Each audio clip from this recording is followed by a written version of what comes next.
I lost my phone. Internet! What's up, Internet? What's going on? Where's the scene? Oh, there's the scene switch. What's going on, everybody?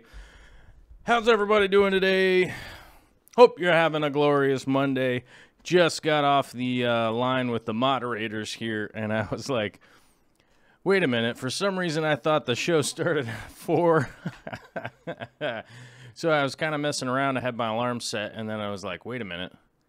The show starts at 3 today. Not 4 o'clock. I don't know why.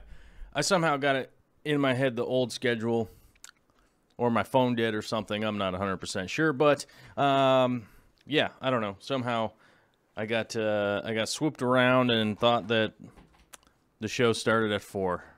So I was like, oh yeah, I got time to get my video together and get all my rendering done. And then I was like, oh no, I've got however many minutes, 41 minutes to get it all clipped together. And then, so the render took a couple extra minutes. So we're a couple minutes late, but that's not a big deal because everybody's in the chat chatting it up, which is good. Got to give a shout out to the first, who was first to the chat. I think we're kind of back to normal. Must be back to normal here in February. I know we did a February show on Friday, right? Let me check here. Yeah, Friday was the 2nd. But, you know, it's Friday, or it's February still, right? So it seemed like we were hot off the presses on a February, but we're not. This is the 2nd show of February, or the 3rd. I don't know. I don't really know. Sounds like somebody's got a case of the Mondays. Must be me. But Frank Dominguez, first one to the chat. Super smooth, my man. Super smooth maneuvers. You know what I'm saying? Quickly followed up by Charlie List, the Turtle Girl, and Smutzig Disc. Glad to see all you guys showing up super quickly. Hold on, my glasses are super dirty. Just a second. I gotta clean off my glasses here. Everybody can see what I look like without my glasses on. Oh, there we go. Too late now. But followed up by Nisi of the North and Mellow Moogle, a couple of our moderators, and especially Candy also. And whoever else is a moderator that's in the chat. Oh, Joel Gillett, Mr. Gillett himself. Watch out for Gillett. He's quick on the moderation action. And Eric Gone Mad is here. Good to see you. Saying it's snow. He's got a whole bunch of snow happening. But let me run through the chat here a little bit. Because it's Monday, feel free to get in some questions to me into the chat. If you guys want to do that, I'll be able to read them here in just a minute. Right now, I'm going to say hi to some people. And, you know, kick off the week by saying hello. To Little Largemouth, Turbo Fish, how you doing? Speaking of Turbo Fish, we'll talk about Turbo Fish here in a minute. Not quite yet. But Swift Aquarium's here. What's up, my man? CNH Aquariums, who's also one of our moderators. Going smooth. What's up, my man? Good to see ya. Let's see here. Who else? Oh, I say hi to Candy, but I got to say hi to Caleb also. Mr. Caleb Overhauls. If you guys aren't aware, the Fish Fam is trying to help out with Candy and Caleb out there in Montana. Going through many years now of leukemia treatment, Mr. Caleb is. And so we've been doing some work, and I don't know what happened to I had a link here. I had a link to the GoFundMe. Hold on a second. There it is. Whoop. I got to go to it first. And I know that we are quite a ways off from the goal. Okay. So just to reiterate, we're trying to hit some kind of goal there. Just help out. Team effort. You can if you want. You don't have to. You can help out. You can help out by sharing it. That's like a really good free way to do it. It is like a 2-year-old GoFundMe that gives you an idea how long they've been doing the old battle there. You know what I'm saying? Like, this ain't just throw a Band-Aid on it kind of situation. So they've been going through a lot, and so we've definitely thrown in some work onto the fundraiser here, which is dope. I know that Sergeant Tanks, wherever Sergeant Tanks is, I haven't seen him in the chat, but Sergeant Tanks is also doing an auction of some Priscilla MK art. So if you haven't checked out that stuff. We're just doing our best to, essentially accept the burden of what I honestly think is just what we're supposed to do, humanitarian-wise, right? So if you want to chip in on that, you can. You don't have to. But, it's just encouraged as a human. You know what I'm saying? So,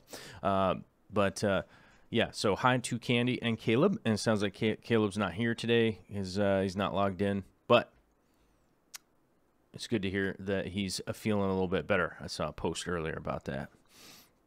Let's see. Who else is here? Bentley Pasco and The Ultimate. What's up? How you doing? Sal Sanchez is here. Barbara Jackson, one of our big-time supporters.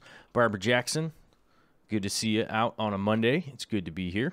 The Ultimate is saying, I love the 2x2 size tanks, the 60, 120, 180, 240. If I had to do it over again, I would only use those sizes. I agree.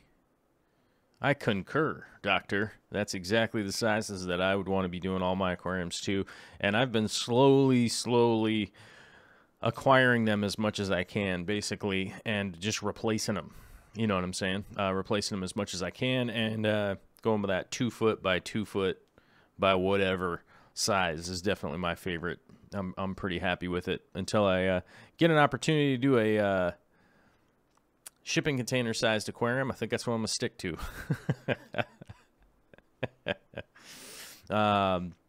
Speaking of a shipping container sized aquarium, that is the goal on the Patreon. So if anybody if that's dropped out of your mind, it's still the goal on the Patreon to try and do that project. I don't know any other way to try and put that together, because I even tried to email a company and they were like, dude, we can't. What? No. And I'm like, yeah, I know it was a big ask. No, they were very friendly, but they were just like, yeah, nah, we're cool. We're cool with your antics, bruh. And I was like, all right, cool, man. No, they're very nice, though. So that is the long-term goal here, but who knows if we'll ever hit it. I don't know. And to those of you out there that are always tripping about the Patreon, I would recommend you go watch the H3H3 podcast with Jordan Peterson on it. Go watch that. There's actually even there's like a 5-minute clip you guys could watch, and you could check that out. And you could definitely check that out if somebody's tripping about a Patreon or something like that. Go listen to. Don't even listen to me. Go listen to Jordan Peterson and the H3H3 podcast, because they talk about it on there, and maybe you'll learn something. Yeah, that's right. Recommendation to go watch someone else's show. But, that's the deal. Sometimes, especially on a Monday, somebody else said it better than me. Montresor is here. What's up?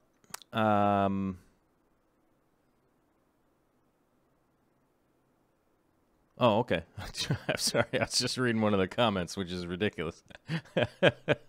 but funny. I'm not going to repeat it, though. All About DIY is here. Nathaniel John, what's up? Albert Metzger, what are you doing? Brian Showerman, what's up, Internet?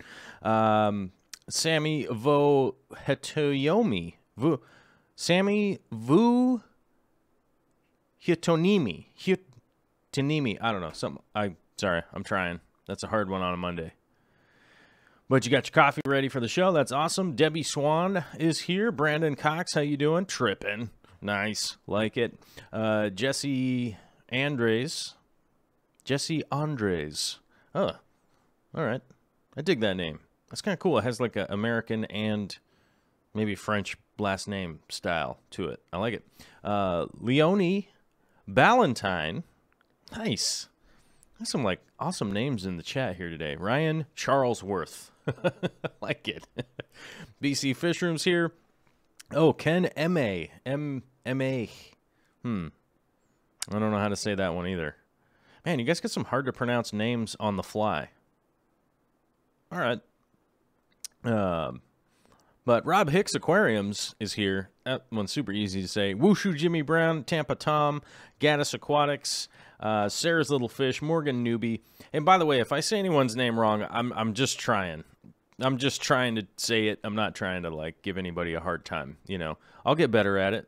You know, once I like kind of get a little familiar with your name, I'll get better at it. I try to look them up after the fact if I get a chance. Sometimes I'm tripping and I don't do it though. John's Fish Lounge is here. Says, hey Joel, as far as shrimps go, what do you think of red Rilis? Ooh, I have to say I enjoy me some red Rili shrimp, that's for sure. Especially once they get into some really high grade coloring. Rili shrimp are definitely a fun shrimp. They're about as easy to keep as cherry shrimp, although the color morphs do have some issues over time. To try and keep them and maintain them having some really cool coloring, essentially, was probably the biggest problem that I ever encountered with them. But they do breed pretty prolifically and are fairly easy to keep. So I would definitely get into them, and I know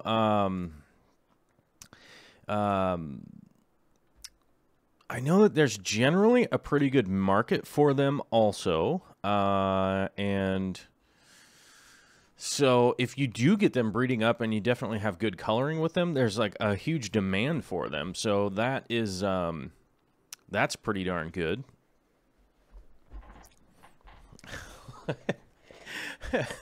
I gotta laugh at Lumpy Dog because just asked the question: how many gallons fit into the 60-gallon cube aquarium, and is it new? What's the dealio? Well,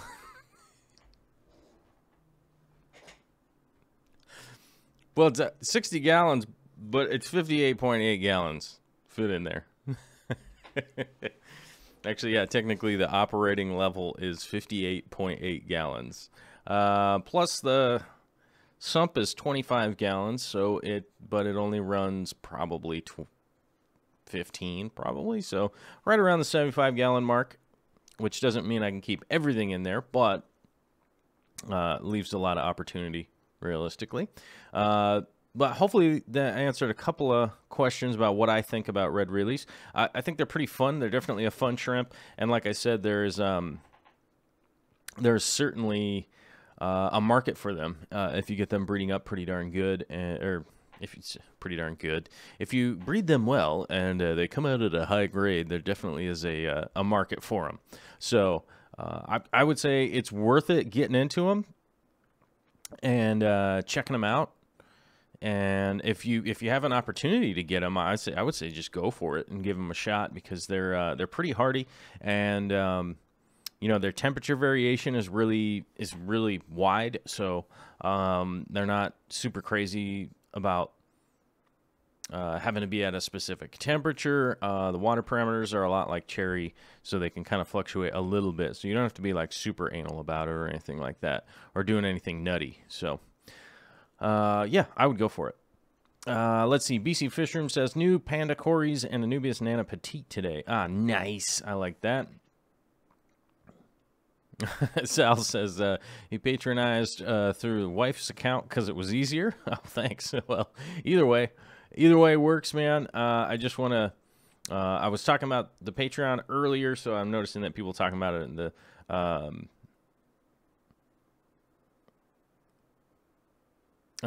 It's just definitely one of those things. It's been on my mind because my gratitude for all of the Patreons and stuff like that. And especially in regards to the GoFundMe, because we started talking about the GoFundMe last week, and it's gone up substantially in the meantime, and that's all because of your guys' generosity. I mean, not just specifically you, but the Fish Fam, hashtag Fish Fam, generosity kicking in, a whole bunch of cool people definitely kicked in on that, and it just kind of spurred the thought, oh yeah, the Patreon and the generosity that everybody's doing is allowing like this show to happen. It's allowing other shows to happen. It's allowing even those edited videos, right, that I constantly get requests for, that people are like, you need to make more short videos. Well, it's like the Patreon is the way that is happening, you know, to be able to free up the time to do that, to do the short videos and like show you guys just kind of, you know, 5-minute segments or 10-minute segments of stuff that's pretty short and condensed and stuff like that. It's like the Patreon's allowing the time to do that. And, you know, as a lead into that, there'll be another one coming out tomorrow. Spent all weekend. Well, not all weekend, but spent a big portion of the weekend editing video down. Also teaching Vicky how to edit some of her videos, because she wants to actually start putting out some stuff so that you guys can check out what she's up to. One of the things that we did this last weekend was we went and rounded up 8 chickens, and we drove them out to the peninsula out here. If you have any idea what the peninsula is, it's sort of the woodsy area. It's like the woods area to local family that is starting their homestead out there. So we actually went and got the 8 chickens at a different location, and then we went and took them out there, donated some full-size egg-laying chickens for some really cool people out there. It's a lot of fun, and so I played cameraman and shot some of that, and so hopefully someday you guys will get the chance to see some Vicky editing action on some of the stuff that she works on. And just as a tie-in to what I was talking about, the Patreon is allowing all that stuff to happen. So if you guys are super excited about like those short videos and stuff like that, you know, that's the ability to do that stuff is where that's coming from. So if you're somebody who just likes the short videos or whatever, and you're like, hey man, I'm kicking in $5 on Patreon. Well, it's like I get 1 to 2 out a week now, I think, pretty regularly. Well, that's where that comes from. and if you're somebody who's only a fan of the live shows, well, that's where that's coming from too. So we're pretty much at a point right now where I just have to say thank you to all the super generous people that feel like it's worthwhile to kick in. So, and I feel like it's getting better and better, because somebody emailed me this weekend and they were like, oh yeah, I was watching one of the shows from like 9 months ago or something like that, and they were like, wow, it has completely changed. I'm like, well, I hope it's changed for the better. I feel like it's more interactive. I feel like the quality is better. I mean, it's more listenable even at this point. I know at some point in time that actually one of our moderators, Dan, and I have been working on getting these episodes up onto a podcast format. So if people out there have been requesting like, hey man, can you get this thing up on the podcast format? And I would say, yeah, at some point in time. But the hosting and like ripping and building all this stuff is definitely a lot of infrastructure that needs to get put into place before I really commit to like doing that.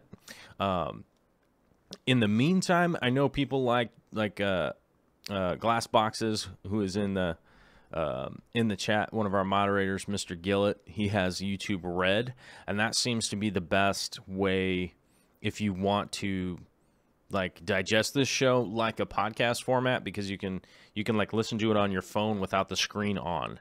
And I think you can even download it and listen to it like at a later date if you want, like if you want to just listen to the audio or something. I'm not sure. But like I said, the podcast thing is in the works right now. It's sort of a, right now it's just there's a lot that's going into it. So I want to make sure that all the infrastructure is in place before I really, before we really commit to going like, yeah, every time we do a show, it'll be up. It'll be up on the, you know, on time with the actual description and all of that kind of stuff in place, and not just like, oh no, we didn't do 5 of them. You know what I mean? So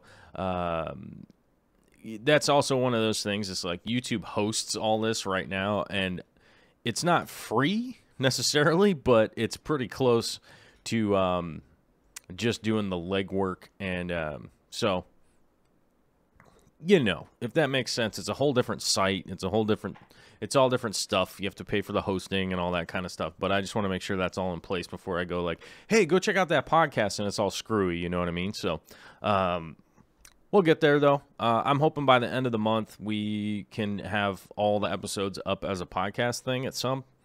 I'm thinking right around there. So it's like 3-4 weeks away. But, you know, before you know it, suddenly it'll be like, oh, yeah, we've got 300 episodes up there. And people will be like, oh, my God, I can't listen to 300 episodes. I'll die. Or fall asleep and just sleep forever. So, you know how it is. Jeffro's Fish Keeping is here saying he found some eggs in the bristlenose cave today. That is good news. I love me some bristlenose. I love me some bristlenose breeding, if you know what I'm saying. You know what I mean? You know what I'm saying? Kevin Keener says he patronizes for the gratitude faces. I like it. I like it. Let's see. Dank Tank says, I'm going to order about 10 pieces of petite. Hopefully I can balance this tank out. If you do, I'd go to Aquarium Co-op because I actually was... Corey and I were scaping some tanks last week at the Aquarium Co-op, and I grabbed a couple of them...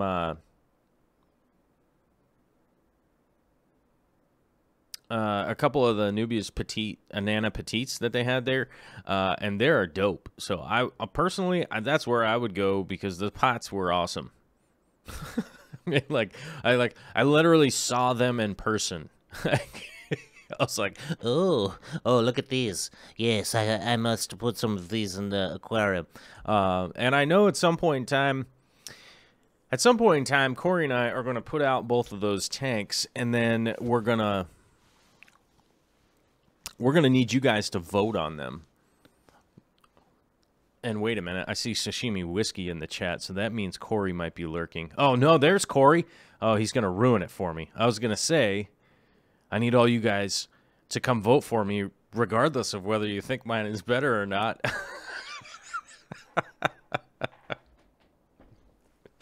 But he knows I just said that because I saw him in the chat. Right? Oh, man. But, oh, great. And I got caught talking about the aquarium coop. Oh, my God, there's Bert Shackelford. Okay, well, all right. Okay, let me answer some questions here real quick, and then we got to talk about Bert Shackelford and Turbofish. Okay. Let's see. What's going on here? Wait. Let's see. Somebody was asking a question. Oh, the Zombie Drummer podcast would be awesome. I can catch up on all the episodes I missed. Yeah, it's on the list. So anybody out there that was wondering, that is on the list. Scott Constable. Ooh, I was thinking Constantinople, but that's Constable. Constable. Oh, Constable. Jeez.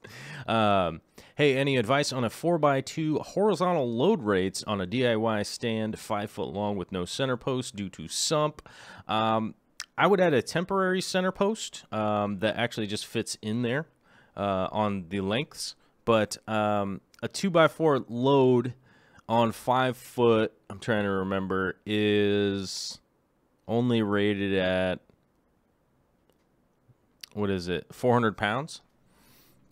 So you will need some kind of center bracing in there. And what I do on mine, because the sump is in there, I actually have a removable brace that comes in and out. It's actually just cut to fit, and I normally have to like kind of knock it in with a hammer, which I always have hammers just lying all around like a weirdo. So that's not a huge issue for me, but I would definitely put a temporary one in there that you can pull in and out because that will bow over time, just as a heads up.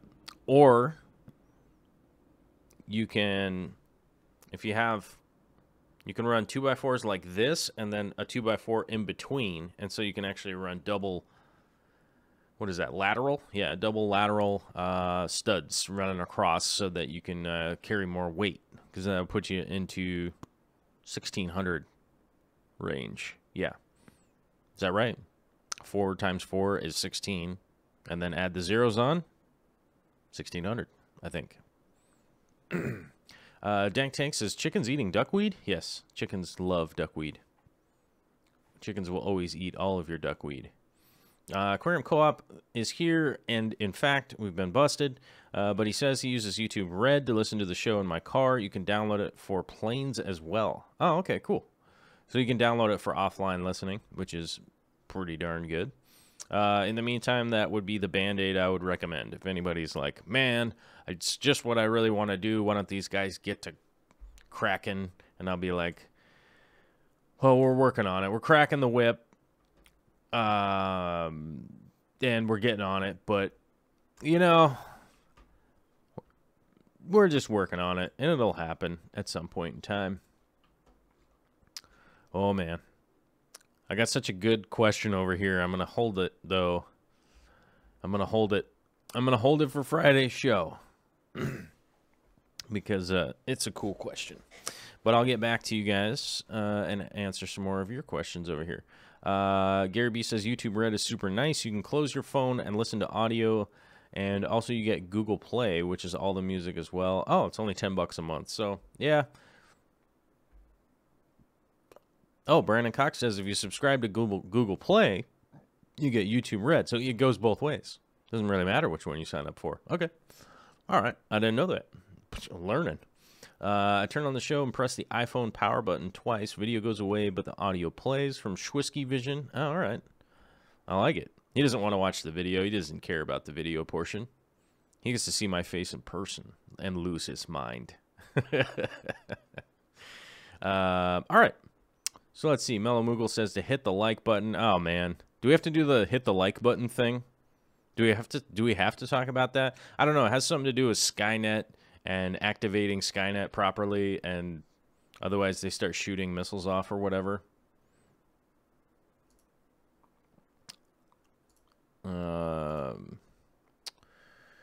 Yeah. Schwisky Vision says Corey's paying me $1,000 to vote for him. Oh.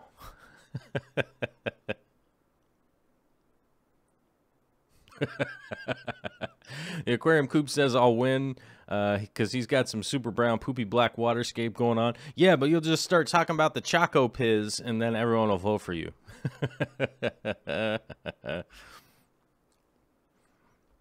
Yeah, Schwisky Vision says I think Joel will vote for Corey's because it looks like coffee.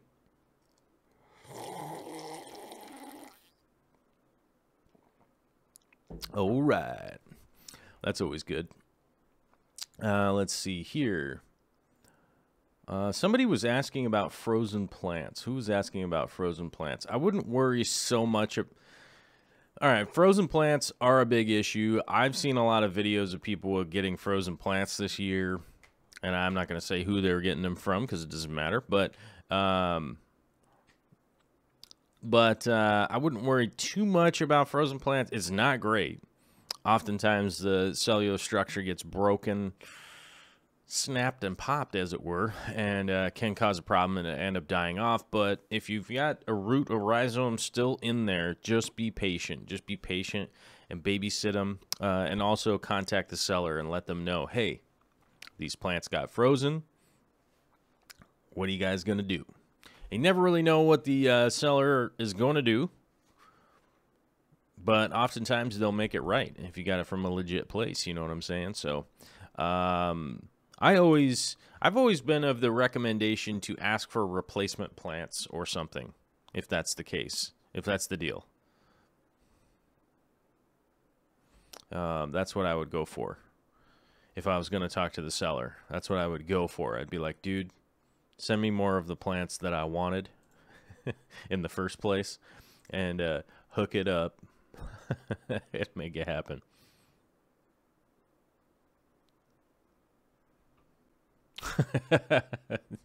Sorry, I just read something over here because I was trying to find the home page. Where did that thing go? Oh, seem to have lost it. Well, I was going to say, we're going to try and stuff the ballot box and be like, hey, I need you guys to vote for me. But on a hint of good news here, this is definitely good news. We passed the 9,000 subscriber mark this weekend, you guys.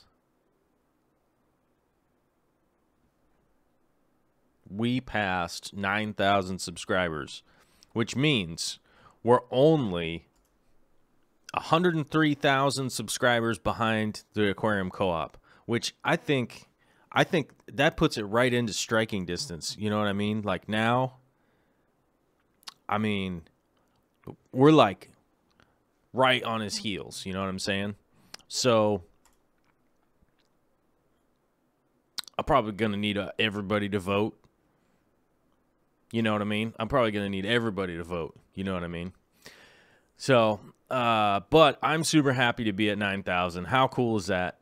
I mean, it's a weird number because we're still short of the 10,000 subscribers for 10 years. But I think we'll probably hit it this year. I think if I could get one or two more videos up this year, right, then we might be able to hit the 10,000 subscribers for 10 years, right? So, I don't know, but I'll tell you this much. All of the guys whom I have spoken to with the big giant channels, right? You want to know what their reaction has always been? They're like, what is up with your fans? Your subscribers are gangster. And I said, that's right. That's right. My subscribers are gangster because I put them through the coffee filter of YouTube. Like I put a giant coffee filter on YouTube, and all the other lame subscribers, they're out over there doing whatever they're doing. So I just want to say a big thank you to all 9,000 of you guys and the Patreon and all that kind of stuff. And just stick with that. Just stick with that because we hit some benchmarks. You know, we did lose a bunch of Patreonizers over the early February portion when, basically when they got processed. A bunch of people were maybe not 100% genuine as to who they were or whatnot. But like I said, when all the big channels I've talked to, they've always brought up like, dude, I don't understand what's up with your subscribers because they're all gangster. They show up like you do a live stream and people show up. There's 159 live right now. I don't know. That's what my thing says, which who knows if that's even accurate or not. Who even knows if that's accurate or not? I don't know. But I'll tell you this much. A lot of you guys show up. I watched a live stream the other day with, I think, over 100,000 subscribers, pretty sure. And they only had 120 people watching. Showed up for the show. I was like, what? What's the deal with that? That's crazy. Because I'll be like, yo, man, your fans is tripping. But just I try to show you guys my gratitude. I don't know. I'm trying to explain it, and it's not that great. But Sal Sanchez was asking, what if any houseplant can you bear, root, and float with suction cups in your tank other than bamboo? And would you consider doing a video on your process? Oh, okay. If there are any houseplants that I could bear the root and float with suction cups in your tank other than bamboo, what would you consider doing? And would you be doing a video on your process? Yes, actually, this is some of the I don't think I can turn the camera. Hold on, let me see if I can do this. Let's go 90, and then I wonder if I can change the angle.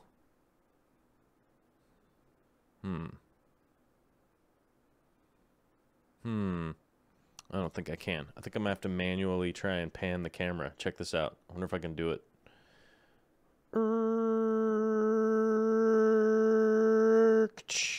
Check that out. Right up there. See that right up there? See that whiteboard right there? Oh. Hold on a second.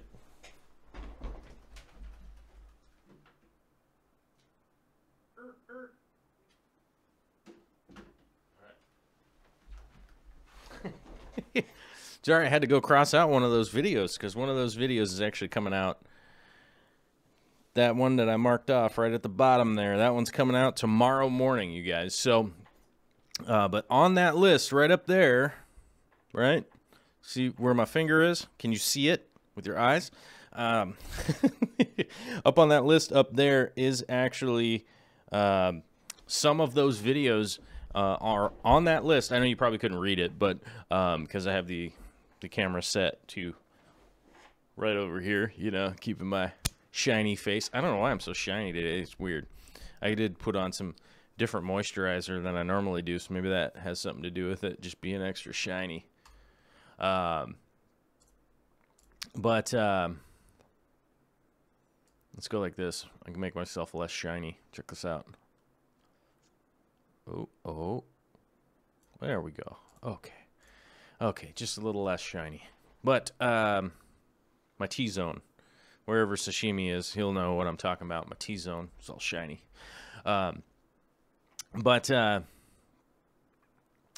that list up there actually has on there to build the aquaponic, because part of what I'm going to do is build some aquaponic trays that go into the sump and build some, and actually build some the trays I'm building are going to go into my sump. They're going to house some houseplants like pothos, some ivy, and a couple other things. I can't remember exactly off the top of my head, but those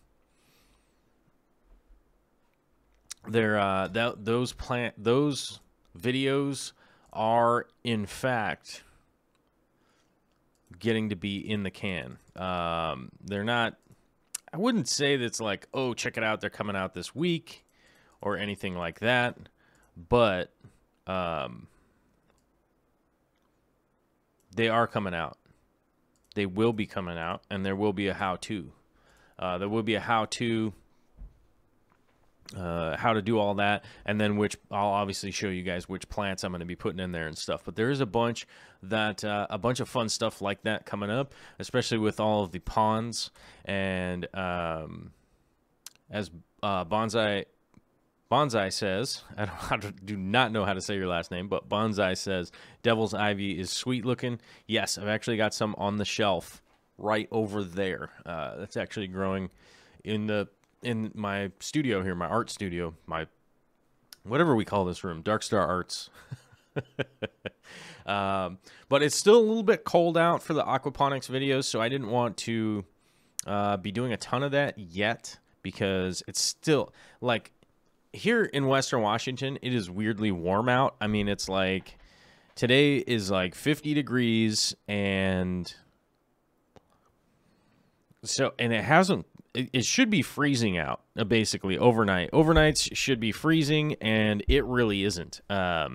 It's really not freezing or any of that kind of stuff. So I go like, oh yeah, spring's coming, guys. Spring's coming. It's about time that spring's gonna be here, and then we're all just gonna be rocking and rolling, you know.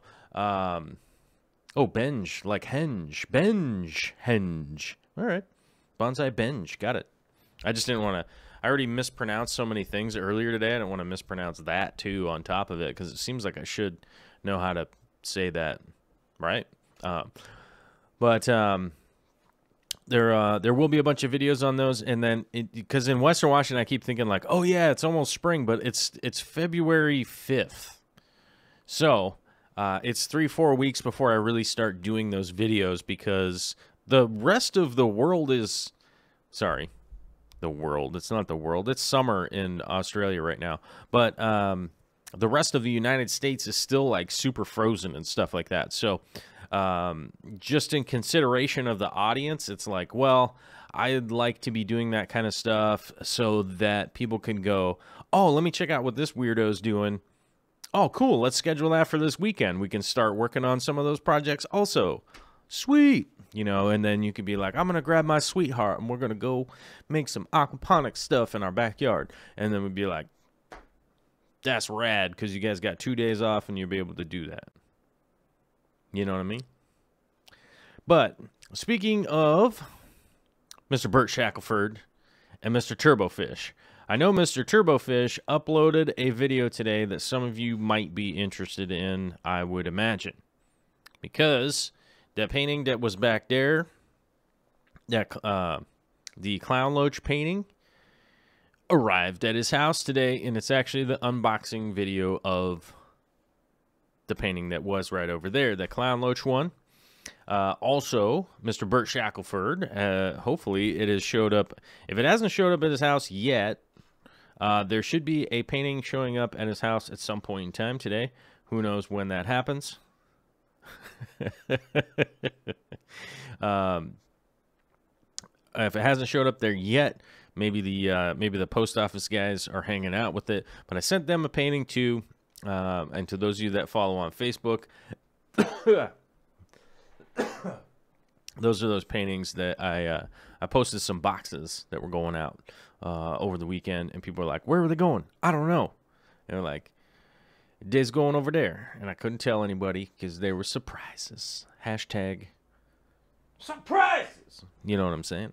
So it was pretty cool. But if you guys want to check out that video, I don't have the link for it because I just don't. I have no reason. I didn't even put effort into trying to get the link. You know what I'm saying? You know what I'm saying? No, I'm saying. Famous Jones is asking, do you have a how-to sump video? I would stay here if you're looking for a how-to sump video. I would stay here because we're gonna be going over that in about 13 minutes. We got some video here with the plumbing. Actually doing the plumbing, actually putting the pump in, plumbing the overflows, all that stuff. So I would sit tight. It's not the best video I've ever put together. I don't know if this one will ever make it to anything other than this live show, but I'd stay here. We can definitely talk about the little sump that's going under the 60-gallon cube, and then you'd probably just be going bigger than this or smaller. You could go smaller. Candy Overhauls posted the link for the Turbo Fish. Oh, Annie Confetti says, Turbo Baby makes a sleepy appearance. Good point. Good point. Good. It was a great little video. It's great to see that they were happy with their painting. If, like I said before, if it sucks, just light it on fire. That's them's the rule. If you really don't like it, just light it on fire. I mean, you could try to resell it, but just light it on fire. Just burn it. It'll help. It helps the market. Be less saturated. As if I have like so many paintings out there. You know what I mean? Bentley Pascal, I'm waiting on the super secret video you teased me and Potato about at the meetup. Crap.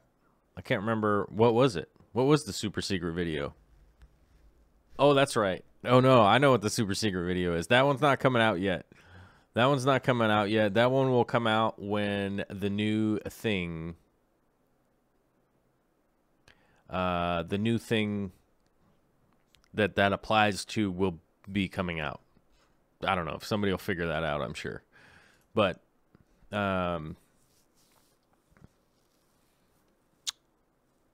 yeah, that super secret video will be coming out at some point in time, and I imagine people will be like, I don't know, they're either gonna laugh or I'm gonna get a bunch of scathing emails, probably would be my guess. Just taking a quick break here to try to click on that thing. Oh, Mellow Moogle says there's not enough likes or Skynet's going to freak out. 165 watching and only 98 likes. Uh-oh, SpaghettiOs.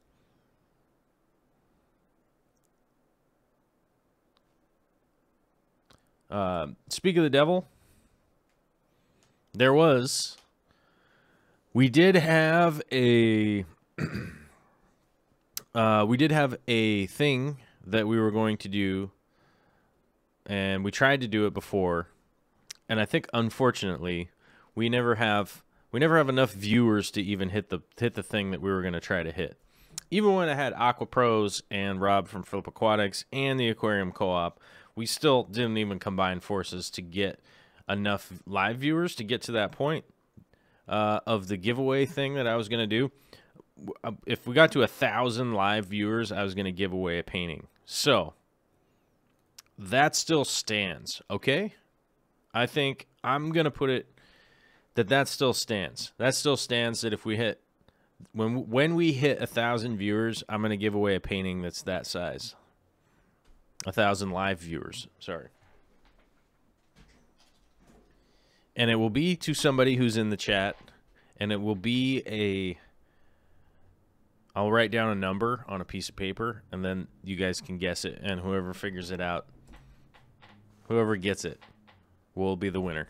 First one. That's how that'll go if we ever get to 1,000 viewers, 1,000 live viewers. That's just going to be the standing order. If I ever see this thing right up here, it's right up here. If you were wondering where the little counter is, probably why I look over that direction.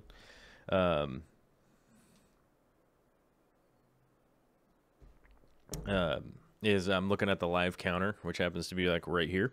If we ever hit that 1,000 mark, if I'm like looking up there and I'm like, and we hit that 1,000 mark, like we go into the fourth digit pops in, then I'll do it. That's going to be the standing order. That's going to be the standing order if we hit if we hit that fourth digit. If all of a sudden a comma pops in up there and another one, then that's when I'll do it. And that'll be the standing order. Them's is the marching order, I think. Those would be the marching order of the day. Forever. Until we hit 1,000. And then I'll freak out. Like, if you ever seen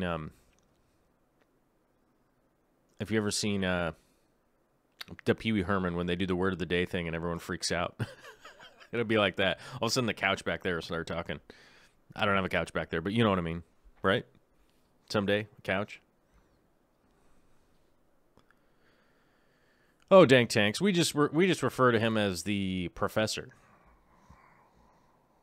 It just makes it that much easier to try and refer to the professor.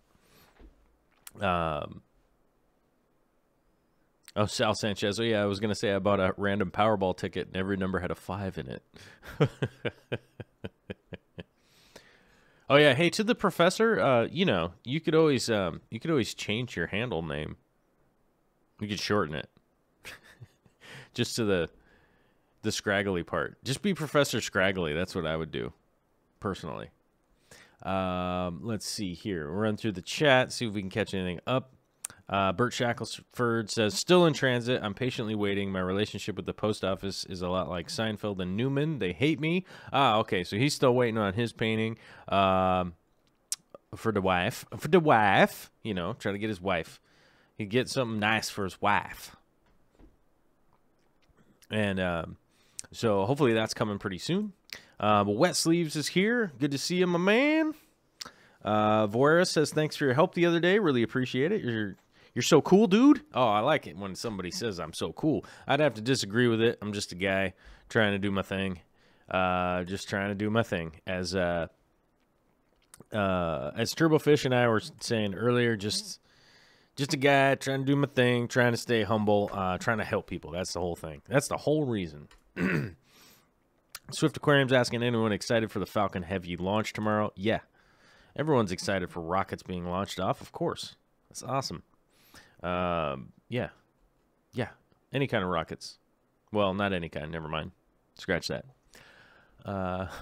Jeff Rose says, Mecca like a high, Mecca honey ho. Yeah. Good stuff. Let's see here. Spadoinkle says, It will always amaze me that Lawrence Fishburne was the cowboy. Yes, that will always be amazing. Yep, agreed.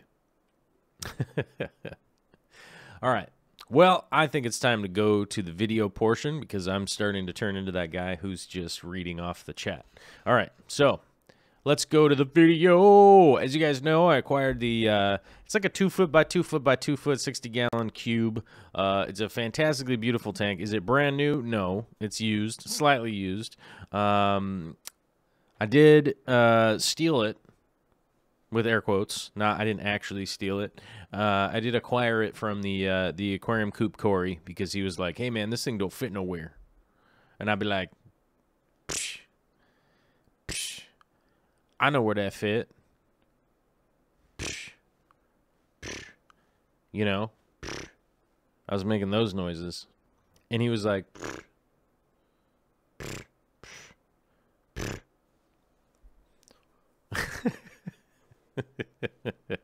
and so we ended up working out a deal, and we got that over here. So it's time, since it's been sitting there, it's time to get this thing plumbed in.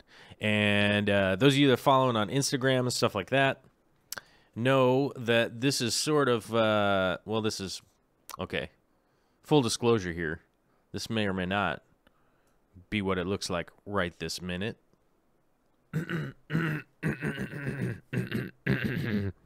Secrets. But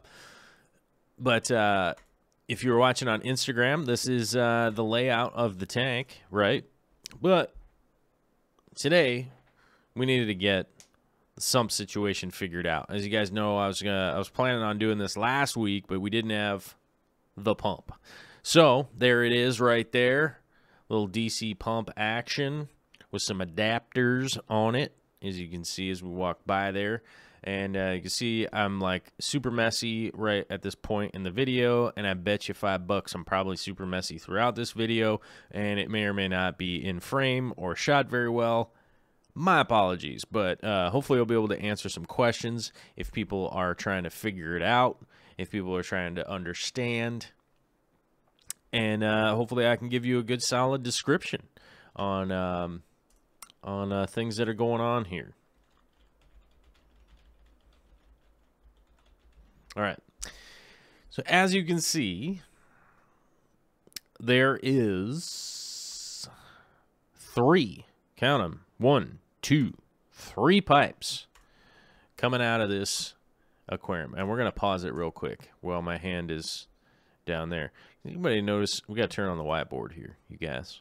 We got to utilize the whiteboard. Yesterday was the Super Bowl. I bet people thought I was going to talk about the Super Bowl. I'm going to do that later. You know what I'm saying? Let's see here. Okay. Wait, is Vicky here? Oh. She changed her name to My Weekend Life, and now it's super confusing when Vicky's here. So there she is. There's My Weekend Life is Vicky. She changed her name on the YouTubes. So if you haven't subscribed to her, at some point in time, you'll see her run around with chickens.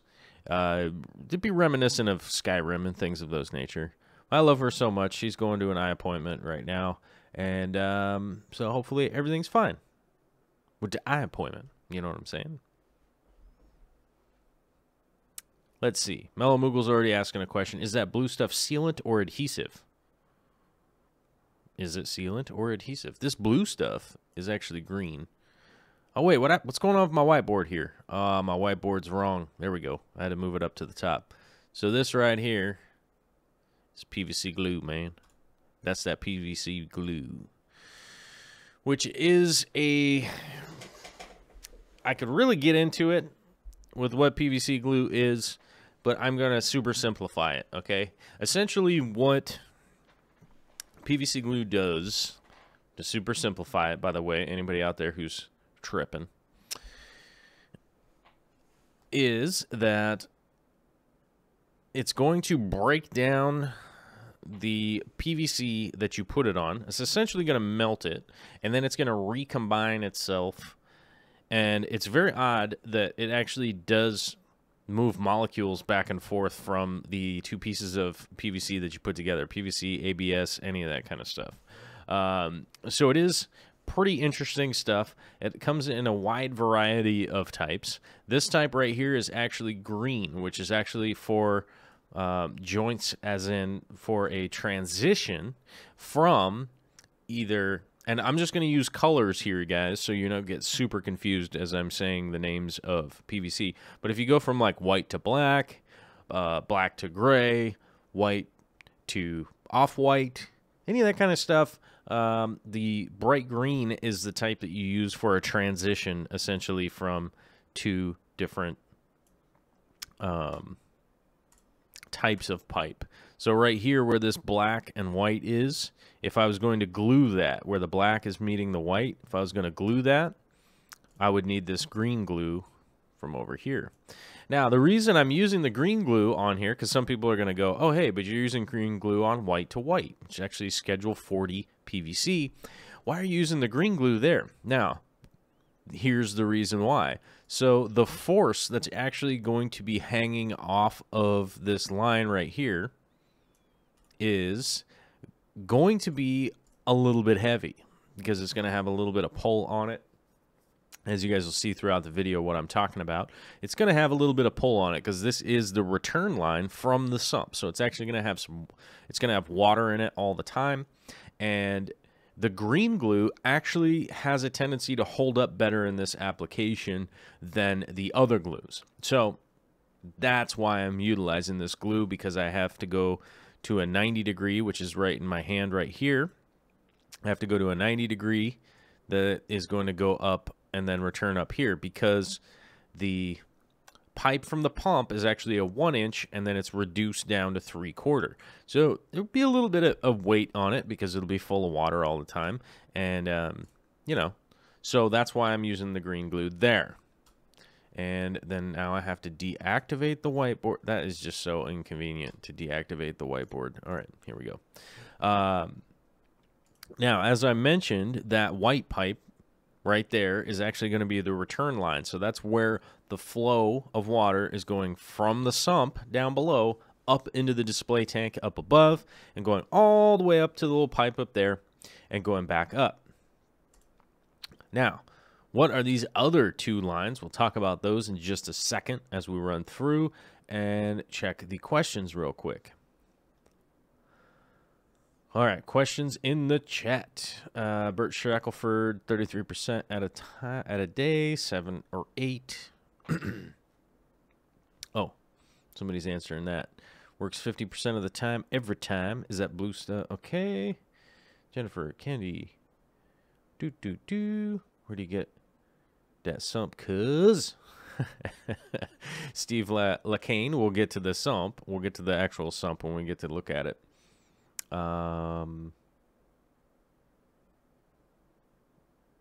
Bert Shackelford is asking, does she do more of the homesteading on her channel? That's the long-term goal. Yep. Frank Dominguez, cool. Just sub your channel. I'm back and family. I'm back and family friendly. Oh, all right. So you just shortened it down to Professor Scraggly. We like it. We like it. We like that. That works good. I think that's much better. Hip hip hooray. 3 cheers. Yeah. Okay. So I don't see. All right. So let's as I glued those pieces in there. Now I constantly get questions about this pipe right here. This pipe I'm using right here, and I'm drawing on the thing. All right. That pipe I'm using right there is actually what's called Spa Flex PVC.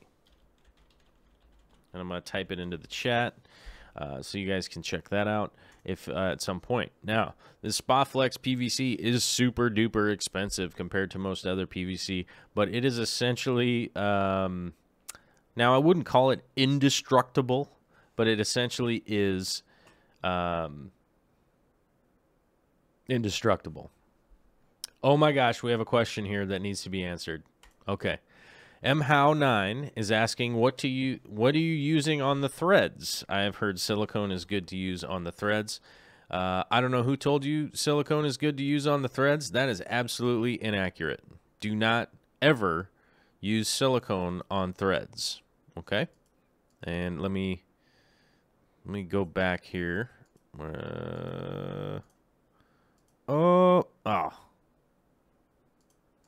Where's my hand? Oh, there it is. Okay, there we go. All right, now we can reactivate the whiteboard. Boosh, there we go. All right, you see this right here? You see that yellow coloring on the threads there? That is actually Teflon tape. And the yellow variety is, and I'm going to say it with air quotes around it, the gas line ready. So this is actually yellow tape that works with a gas line. And guess what? Gas line tape works totally fine. So if you go to the hardware store and you're trying to figure out, you go to talk to a guy and you go, I need Teflon tape. And he'll go, okay, do you need it for gas or air or water? And you go, well, I'm using it for water, so I can use any of the kinds. Now, one of the reasons I use mostly just gas line is that it's the highest rated, first of all. And second of all, it is the easiest to use because it's a little bit thicker than the super cheap stuff. So you don't have to wrap the threads as many times. You can actually just get it through, and it does stick a little bit easier than that. Or you could actually use what's called pipe dope, which actually is sort of a liquid fibrous stuff. That's sort of the old school way to do it, and oftentimes I do it that way on I actually do that probably more often than not, or I just have gas line Teflon tape. But do not ever use silicone. Never use silicone on threading. It is 100% bad news unless you're talking about silicone grease. Silicone grease can work, but it's very rare applications that you would need to use that, so do not even bother. Because if you get to that point, if you get to the point where you're doing that really weird application, you would already know the reasons for it, and you'd be like, oh yeah, I know what's up, I know what's happening, I've been working with this stuff for 10 years. So but just use the tape, and then as you can see here, you can just tighten this thing all the way down if you're like me and have a death grip and can just reef on things with your hands and hope your elbow doesn't explode.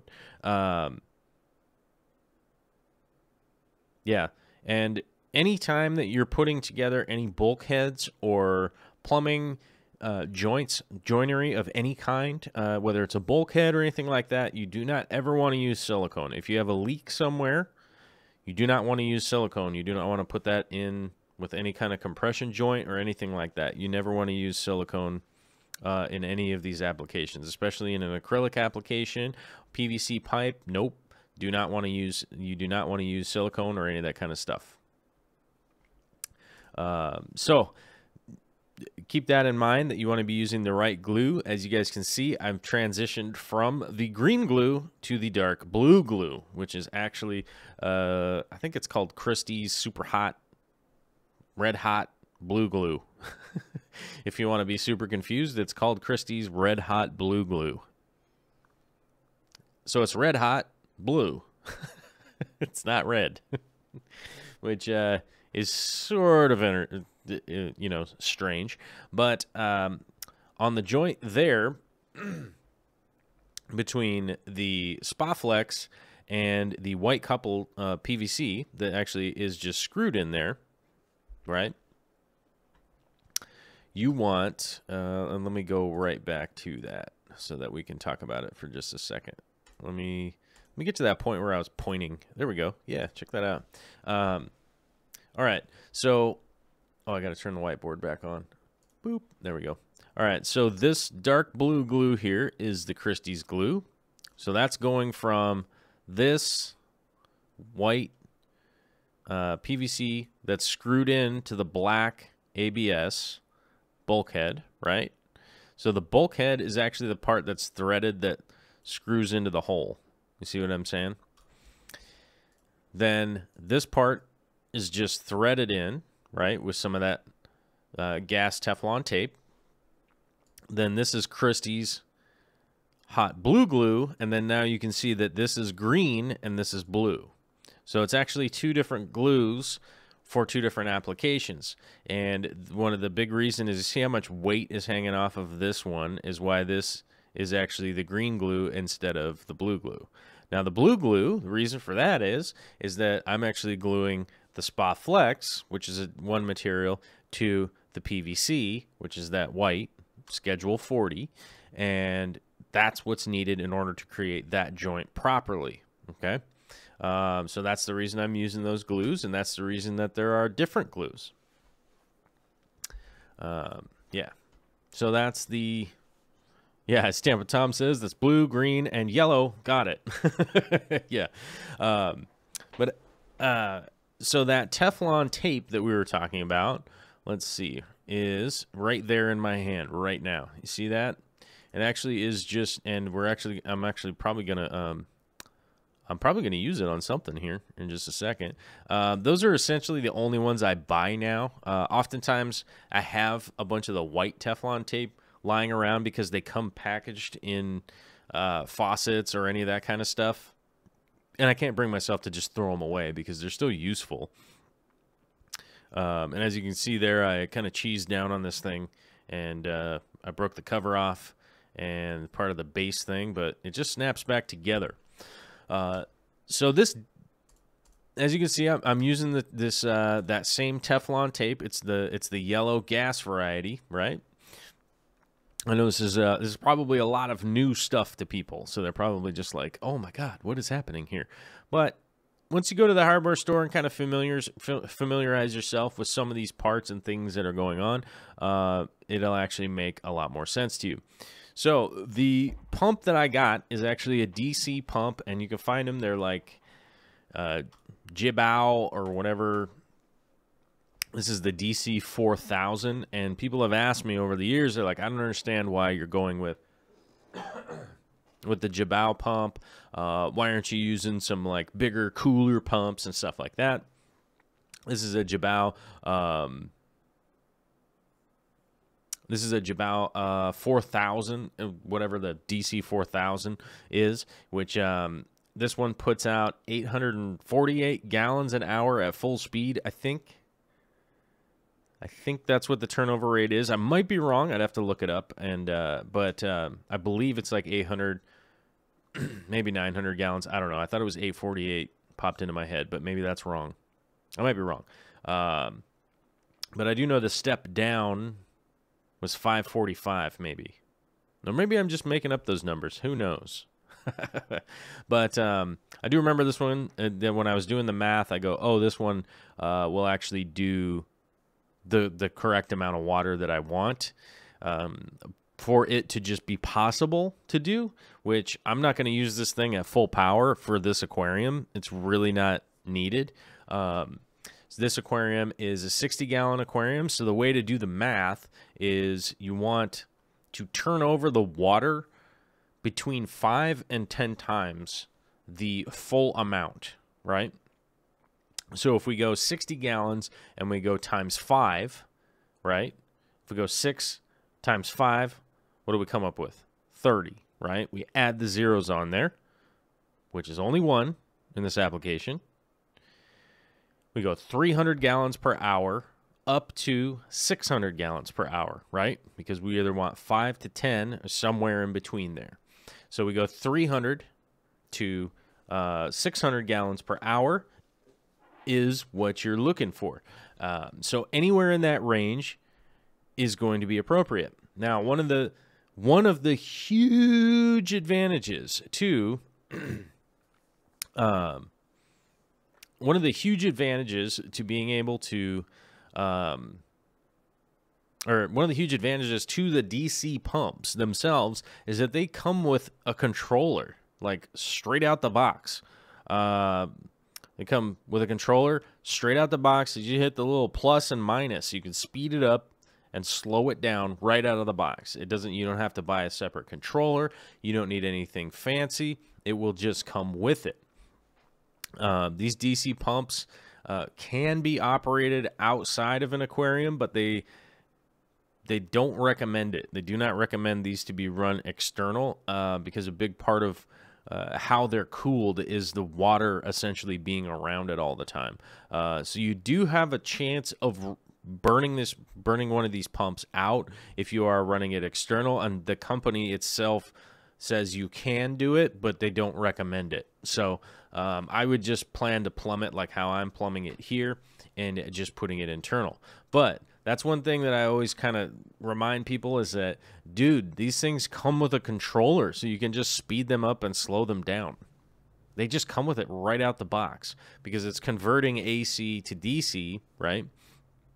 And, you know, it's going to come with essentially that converter, and it can just, all you can do is just dial it up and dial it down. Then one of the cool things is that you're able to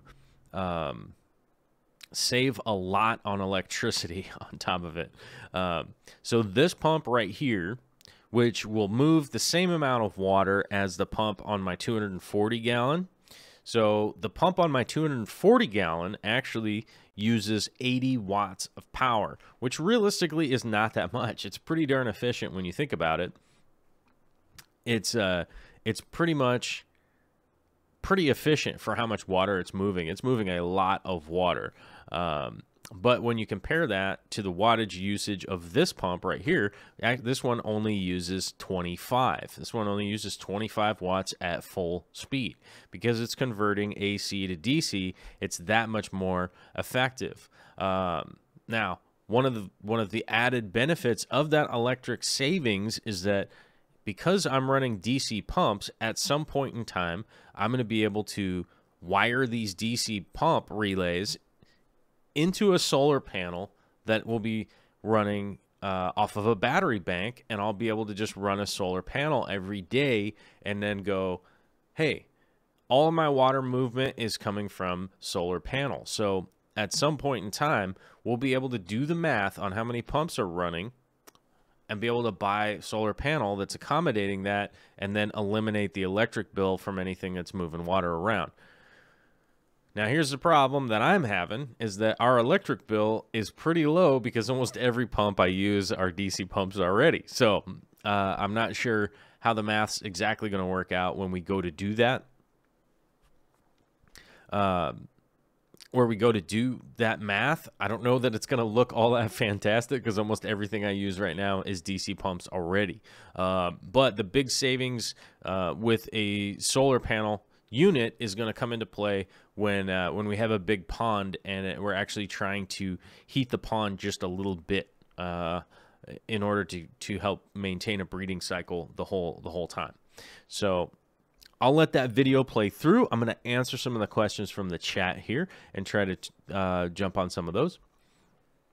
Kevin Keener says, my birthday is this week. I'm hoping I get tattoo monies. Well, I hope you get tattoo monies too, because I want to check out your sweet tattoos. Dank Tank says, half calf octopus. Oh, that'd be dope. I still want the octopus hoodie. I mean, Swashimi Whiskey and I were talking about those octopus hoodies like 3 months ago, and we still haven't even managed to get that together. We should definitely get that together so we could be, you know, octopus hoodie buddies. Say that 8 times fast. Smutsig Disc, I got an octopus, cuttlefish, and nautilus covering my right arm. Oh, that's dope. Casey Summers, hola from Mexico. Hola, muchacho. ¿Cómo está? ¿Cómo está? Señor, ¿cómo está? Glad to see there's some people here from Mexico. That's awesome. I'm going to get pig and chickens on my feet so I don't drown. Oh. Great. Sal Sanchez says I should make an app where you just say random numbers. No, I don't think I'm going to develop that. That would be weird. It's Spadoinkle is asking, the pump is one size fits all, essentially. Yes, that actually is one of the huge benefits to these DC pumps over the AC pumps, is that the pump essentially ends up becoming you know, sort of one size fits all. You buy a nice pump, you're able to turn it up and turn it down right out of the box without having to get any kind of fancy controllers or any, you know, download any weird apps for your phone or anything crazy like that. It's no additional cost. So they're actually coming with the controller.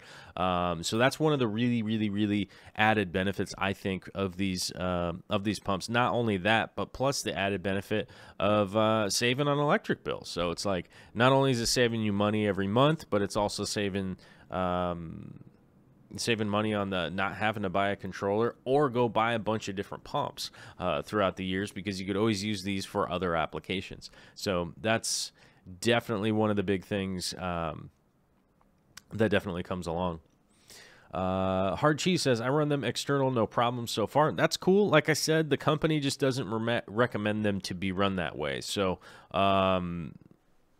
you know, I've run them external in certain applications and never really had any problems, but I'm assuming that the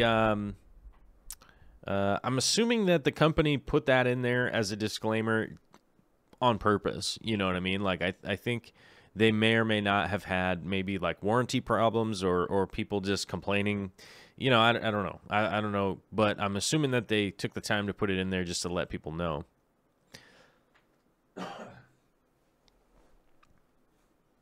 Let's see. Yeah. Professor Scraggly says, it's vinyl microfuel line, good for CO2 tubing. Vinyl microfuel line, good for CO2 tubing. I couldn't find the food grade tubing locally, so I ended up using fuel line. I would say the vinyl, I think CO2 makes vinyl brittle over time.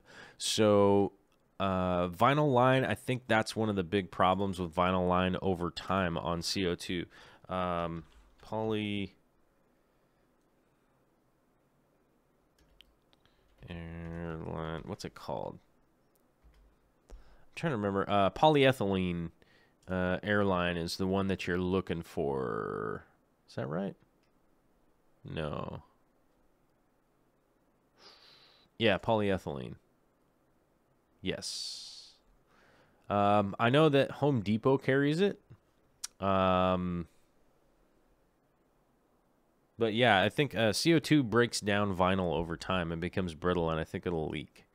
But it sounds pretty heavy duty. I would go for it in the meantime, and then maybe you could just order some from Amazon or something like that if you can't get it. I know that the CO2 line that I buy from Home Depot is like $7 for 25 feet, maybe less than that. But it's pretty darn cheap. It's for 25 feet. So 25 feet's a little bit farther than I think most people think. But it really is super cheap. It's kind of the super cheap one.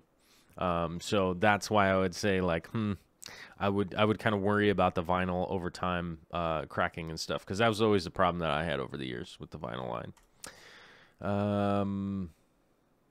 Let's see.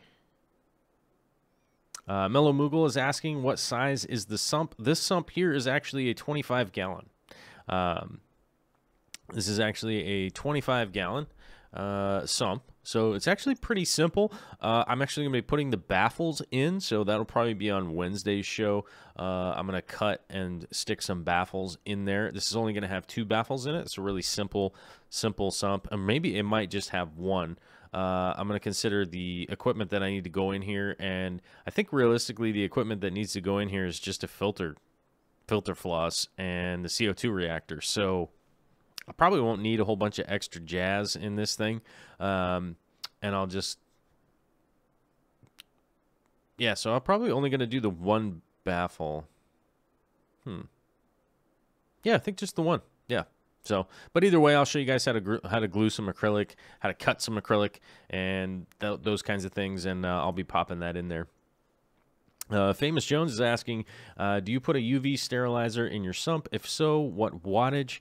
No, I don't put a UV sterilizer in my sumps anymore. I did in the past. I used to use them in certain applications, but I found them to be more of a detriment than a help. I'm going to move the video a little bit because it's like, I don't understand why it's doing that. Oh, there we go. Like everybody's thing is like super close. It's weird. Maybe I'll move this a little bit.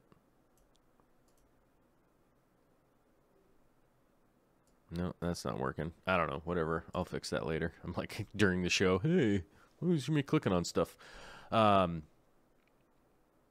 I used to use UV sterilizers, and it really put me in a position of not knowing some of the stuff that was going on.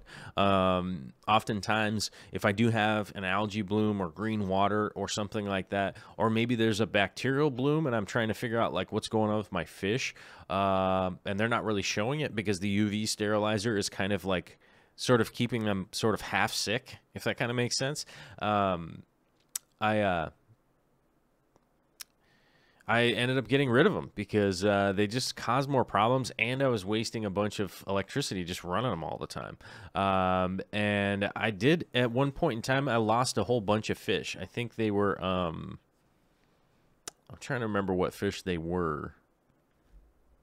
Okay, I can't remember what fish they were, but I remembered, I remember losing fish at one point in time because essentially, like, the UV sterilizer was like keeping the bacteria, a bacterial bloom, like in place, and then the UV sterilizer, the light bulb like burnt out, and then it was just like, bam, here's a day, and then big mess. So I just decided, you know what? I'd rather have more of a warning if something's going on wrong. So I'm not saying that like anybody that's using them is wrong or anything like that, but just for me, I don't like using them anymore. They were awesome when they came out, and it was like, dude, this is great. I don't have to worry about green water or any of that kind of stuff. But then for me, I started seeing the downfall, and I was like, oh, poop. This didn't work. Voera says, bro, that's awesome. Kind of jealous. Oh, well, don't be jealous. Don't be jealous. We could all work towards these goals. I got big goals. I got big goals. You know what I mean? You got big goals. We all got big goals, and this isn't a big goal. You could do this yourself. Bert Shackelford says, were your construction skills self-taught, or did you mentor somewhere along the way? I've mentored everywhere I possibly can. I've worked, whenever I worked 5 days a week, I would try to do another job over the weekend. If I worked during the morning, I would try to get a nighttime job where I could do stuff. If it came down to doing things at my job, I signed up for them. Whatever it was. I always signed up for whatever I could possibly do. Not to say that like that's what everybody has to do, but that's basically how I learned stuff. I just go do it. I'll go find a job that'll pay me to do it. A lot of people go to college and learn a bunch of stuff. I went to college too, and I learned a bunch of stuff there. And I found that, hey, I could either pay some guy, I could pay some professor, $1,000 an hour or whatever it works out to by the time you get done with it.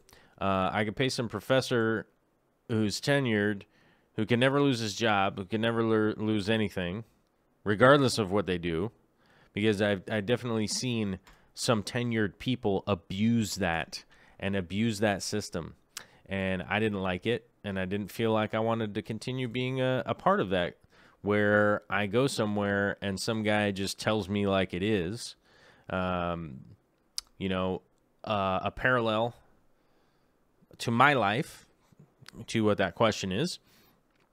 One of my music mentors told me the only way you could ever make money in music is if you become a jingle writer. That's the only way to consistently make money in music, is you're just going to have to write jingles. That's the way that you're going to have to do it in order to, that's the only way, because that was the way that he did it, right? That's the way that he fueled all of his projects and stuff like that, is that he wrote jingles. And I was like, well, there has to be like other ways. Nope. That's the only way. That's what you got to get good at right now. And, I understand that like I was a very young person and probably didn't want to hear that kind of nonsense from a person. But But I'll admit now I'm pretty old, and I still wouldn't want to hear that from somebody like this is the only way to do it. Oh, okay. I mean, if we're talking about, you know, balancing a throw rod in 308, there probably is only one way to do it. But if you're talking about like just living your life and that kind of stuff, there certainly isn't only one way to do it. And it was pretty bizarre that a lot of the people that I was trying to learn stuff from were the only thing that they were ever successful was being a professor. So I was like, one of them I talked to, I was like, well, if I want to become a professor, I'll probably ask you how to do that. But if I was going to ask somebody like, how could I become a successful artist? And I'm asking a professor that's an art professor, right? And they go, oh, well, here's how you're going to have to do this, and here's how you're going to have to do that. It might be good advice, but it also might be just the advice that, you know, maybe they never took, or maybe they're just making up a story. I don't know. But it's kind of interesting. Like if, so what I started to do is I said, you know what? Like, I want to go find the people that are doing the thing that I want to do, and I want to find out how to get paid to do it. You know what I'm saying? So like, I went to find artists. I go work for them. If I found chefs that I wanted to work for, I'd go find them and, you know, go through their interview process, do a stage, go work for them. If there was a construction thing I wanted to learn how to do, like drywall, I went and apprenticed until they said, hey, man, you're good enough to get paid for this. And I'd go get paid and do that over the weekend and stuff. So that's just the way that I've looked at it. And it's definitely like, I don't know that it's paid off or anything like that. I don't know. I'm probably 50% correct and 50% completely wrong. But that's how I've gone about doing my life. I just,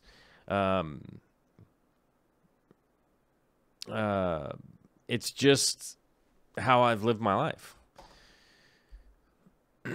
So I don't know. But yeah, so I've definitely had a lot of, and I also learned a lot from my dad, my uncles, my grandpa, my family, my neighbors, my friends' dads. One of my buddies that when I was a kid was here yesterday to watch the Super Bowl with me. And, you know, for instance, his dad, I learned a bunch of stuff from his dad. You know, we'd go work in the shop on his cars and stuff like that. And I learned a lot from him. So I've definitely had a pretty, I've had a pretty awesome experience as far as I'm concerned, where with having known a lot of cool people and definitely had a lot of opportunities. But at the same time, I've always put myself in some kind of position, whether it worked or not. I definitely have put myself in some kind of a position where it'd be like, oh, hey, we're going to dig a ditch and we're going to put a pipe in it. A lot of people go like, oh, well, I'm busy this weekend. I've always been that guy that's like, I got a shovel. Let's go dig a hole, stick a pipe in it, you know? So, but that's just kind of like, that's just what I do. You know what I mean? So,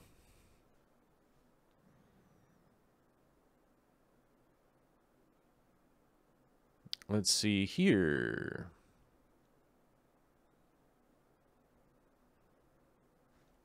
Okay.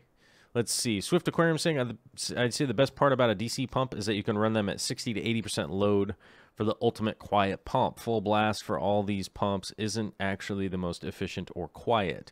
Yeah. Agreed. They are really quiet. They are really quiet, but yeah, I wouldn't want to run any pump at like 100% all of the time. But at the same time, I would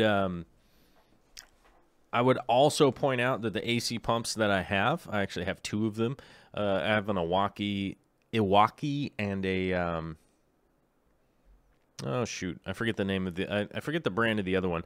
But those ones are running at 100% all the time because you plug it in, that's it. And I could restrict them down one way or another, but it's like they're always running 100%. So I think it's a big advantage with these DC pumps that not only do they use less wattage, but it also is more effective. Let's see.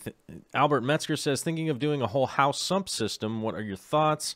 You could definitely do a whole house sump system, but that would come down to a build-to-build situation. So, like, let's say you were going to do 100 tanks where you're going to be breeding different stuff in every tank. I wouldn't personally do a huge sump system, but let's say that you had a 400-gallon display somewhere and it was upstairs and you wanted to keep all your sump and filtration stuff downstairs. That would be awesome. So if you're going to do like a big display or something like that, a big sump system like that is great. But if you have a bunch of small individual tanks that you'd be doing like a breeding project or like a fish room or something like that, I wouldn't say it's the best thing. Unless you, for instance, if I had like all 5 of my tanks running to a sumps down in the basement, it would be insanely quiet. Even if I had all 5 tanks up in here.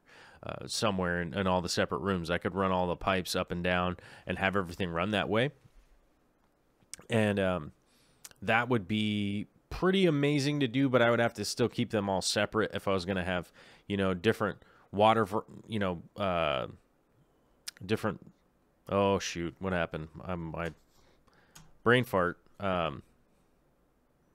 Different water parameters and different pumps or different tanks and stuff like that doing different things. So if you actually were going to be doing a bunch of little breeding tanks, I would say the best way to go would be with air and sponge filters. Nick's asking, why were they more of a detriment than a help? Let's see. Mason French, glad to be lurking at my BSA meeting. Boy Scouts of America? Is that what that is? I got kicked out of the Boy Scouts of America. We were doing all the fun stuff, and we weren't doing all the unfun stuff, basically. UV, in my opinion, has one use. Oh, yeah. Okay, that's what you guys are talking about. All right. Mellow Moogle says, I always find it funny people trying so hard to get rid of green water. When I was raising goldfish, all we wanted was green water. That's right. If you are doing goldfish, that's all you want. You want green water.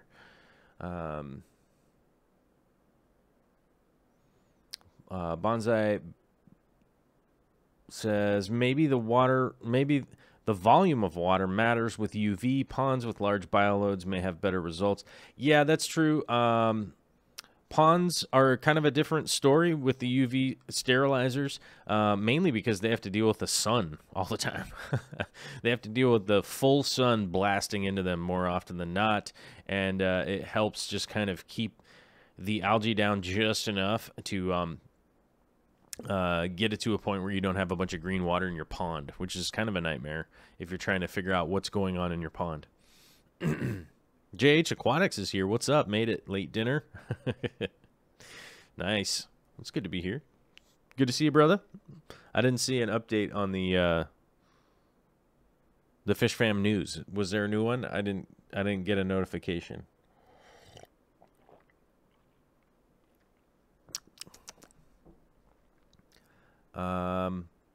Ryan Brown says, will bad things happen if I use airline tubing for CO2 in a pinch? You can use it in a pinch, but don't set it up as a long-term use for CO2. That's going to be the issue. What ends up happening is people go, oh, I'm going to put that in there and I'll swap it out in a couple of weeks, and then they forget. You know what I mean? Ed's Fish says, oh, surprise Joel stream. Nice. This is our regularly scheduled stream slot. So if Ed, you want to write this down on your calendar, Monday, 3 o'clock to 5 o'clock, Wednesday, 3 o'clock to 5 o'clock, and Friday, 3 o'clock to 5 o'clock is our scheduled program. So if you haven't scheduled it, I would just write it in permanently in your calendar forever. That 3 o'clock to 5 o'clock, Pacific Standard Time. So whatever time it is right now, we've got 21 minutes left before the end of the show. And yeah, so that's just a heads up on that. Zombie Drummer says, someone told me film scoring is the only way to make money consistently in music. Yeah, I know. It's really one of those things that that was an example, I think, when I was in college. I think when I was in college, I think I was the guy that, I think I was 16 at the time when I was doing that. I'm not sure. But anyhow, that guy I was under was like, oh yeah, you know, this is the only way to make money, and this is what you better get good at because it's the only way to do it. And I was like, I don't understand why you're telling me there's only one way to do it when I can only see so many examples of people doing it a completely different way. Let's see, Ed's Fish. I don't think I've ever seen that kind of PVC cement. What's different about it? This is actually green. This is actually the green PVC glue, which is great for transitional, is what it's designed for. Which is great because if you have a hanging 90 degree, it'll actually provide a little more, a little better connection than, so it's sort of heavy duty instead of medium duty. And I also like it because it's green, which is totally cool, right? Tampa Tom says, when you stop talking, it's so quiet. And just long enough, I always check to make sure my phone didn't turn off. That's pretty good. Oh, another Nick. Nick K, what's up, my man? It's been a while. Chris One says, Joel equals DIY Ingenieur. What is that? I don't know what word that is. Let's look that up.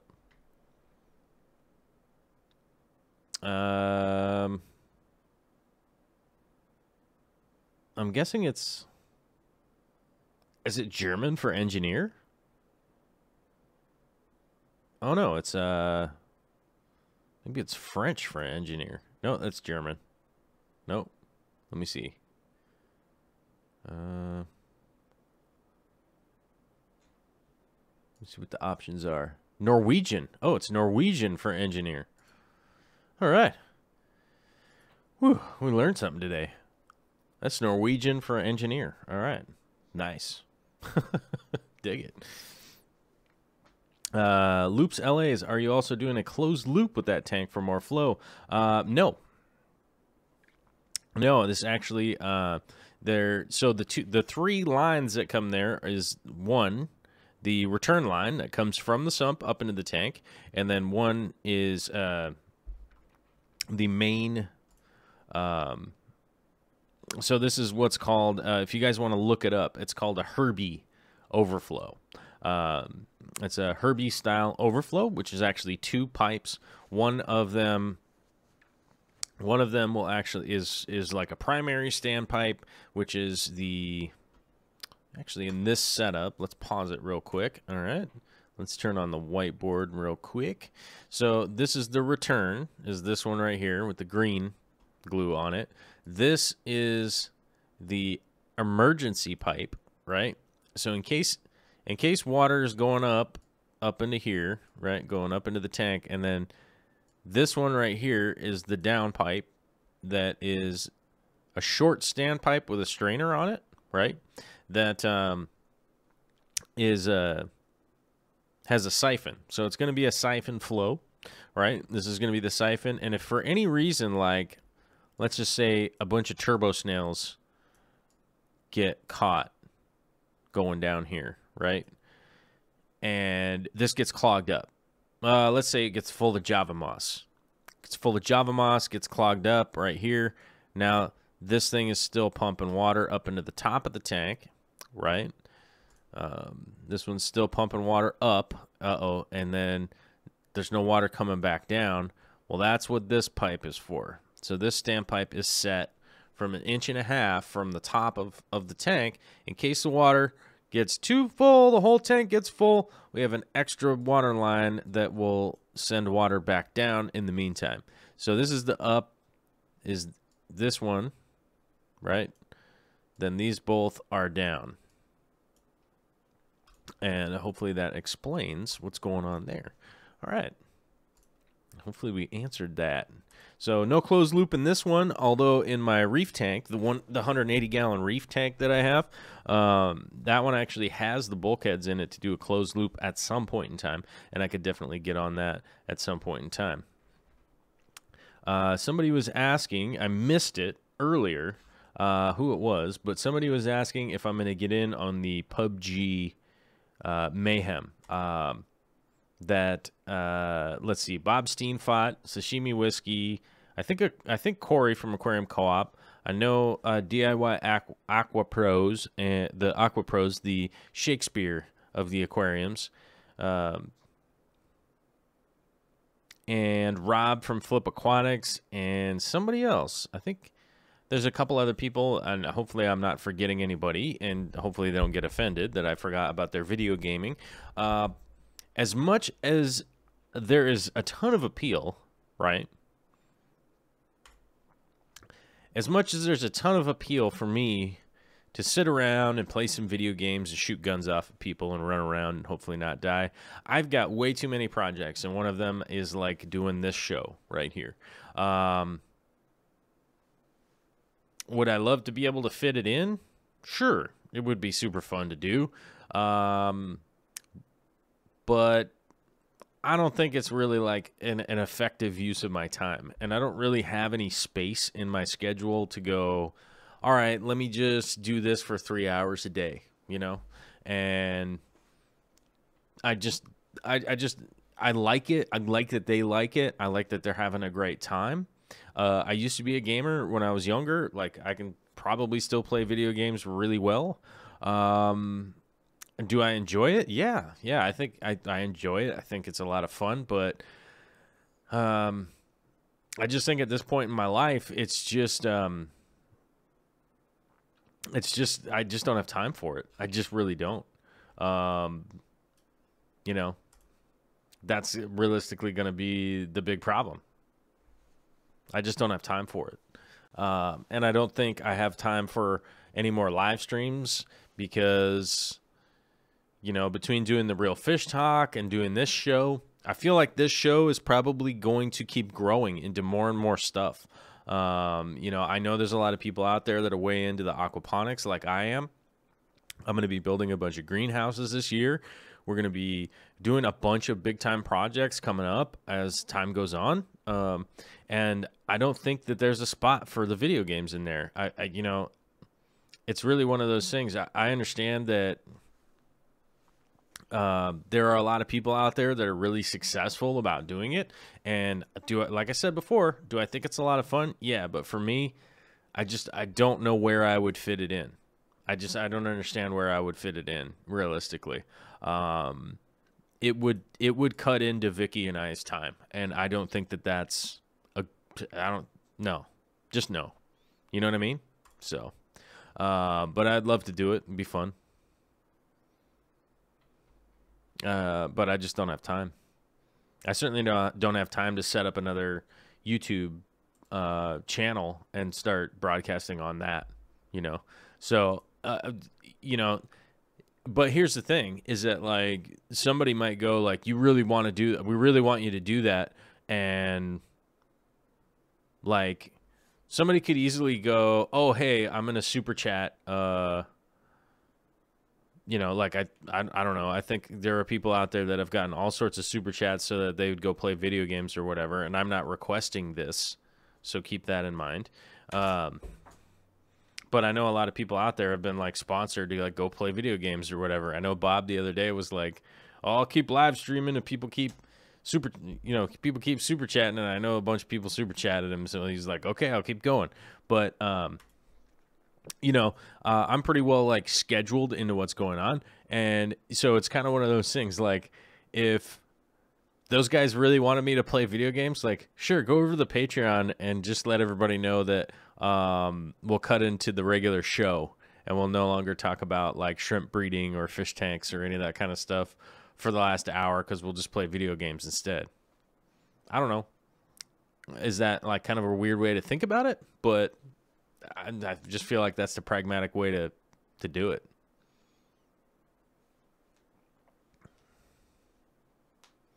Schwisky Vision says, Joel, I'd rather hike than game, but it's dangerous to hike at 10 p.m. Yeah, you just need a couple headlamps, bruh. Headlamps! You need a headlamp and one of those drones that has the follow mode on, or the lead mode. Yeah, with a light on it.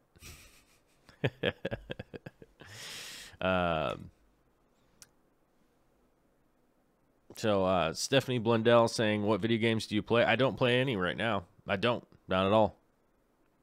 I just don't have time. I don't have time to put that together. So, like I said, it would either cut into this show, or it would cut into the Real Fish Talk, or it would cut into like Vicky and I time. And as far as I know, like, that's not good, you know. So.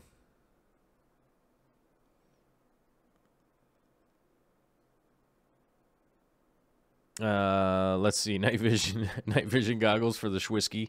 Yeah, that would probably be pretty good. Sean Nebula hiked Rattlesnake at night. Good meteor shower spot. Oh, Rattlesnake Ridge. I think he's talking about Rattlesnake Ridge. That's actually a great idea. And Ed's Fish says you guys probably get mountain lions out there. Yep. From time to time. Yep. Cougars, mountain lions, bears. Oh my. We get all them. Oh my gosh, you guys, we got a patronizer during the show. And you know what that means.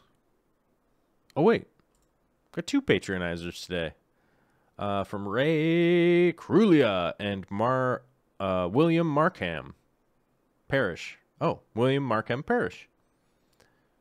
Nice. Oh, those weren't during the show. Those are just new. Okay. From today. Today! Thank you. Thanks, guys. Let's see here. Oh, there's Vicky Toria. There's my lady. Yeah, and she says she's not for that. Yeah, neither am I. I'm not for cutting into... I have so many projects going on right now. Like, if I started playing video games, it would have to cut into one of the projects that I'm already doing. So, somebody would have to somehow sponsor the change of something. I think is realistically what that would come down to. Is that somebody like really wanted me to play video games with them so badly that they would have to sponsor it or something. I don't know. Which sounds weird, but I don't know. I think that's just that would be the way that I'd have to look at it. You know what I mean? You know what I'm saying? So, all right.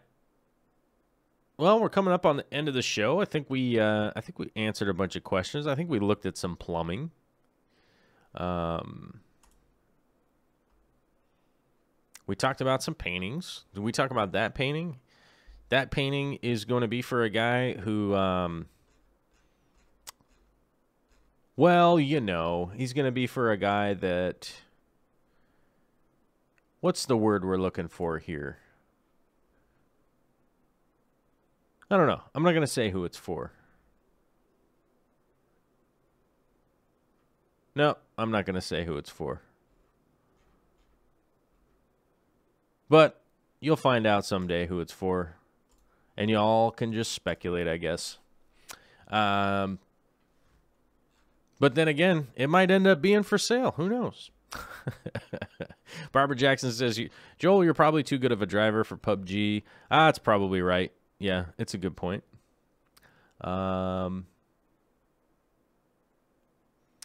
Loops LA says, is there a Durso tube in the overflow? Durso, I think that's the way you spell it. No, there is no Durso tube in this system here.